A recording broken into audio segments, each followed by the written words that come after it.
Hirap talaga pag may kulang. Magluluto ka ng rice pero walang tubig. Kakain ka ng halo-halo pero walang ice. Magkakape ka pero walang kape. Tapos, ako na walang ikaw. Hindi, wow.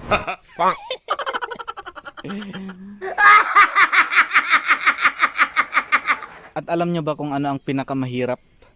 Yung nabubuhay ka na wala si Jesus sa buhay mo. Yung nabubuhay ka na walang Diyos. Yun ang pinakamahirap.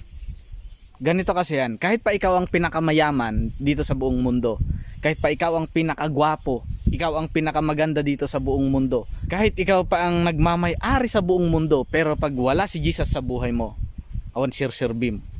Sabi nga sa Bible, anong mapapala natin kahit pa sa atin ang buong mundo, kahit pa tayo yung pinakamayaman, kahit pa tayo yung pinakapogi o pinakagwapo or pinakamaganda, kung mapapahamak naman ang buhay natin, kung mawawala naman natin ang buhay natin, para hindi masayang ang kagwapuhan natin at kagandahan natin, at lalong lalo na para hindi masayang ang buhay natin, simple lang, maniwala lang tayo kay Jesus, accept Jesus as your Lord and Savior. Sabi nga sa Bible, for God so loved the world that He gave His only begotten Son, that whosoever believe in Him should not perish but have everlasting life.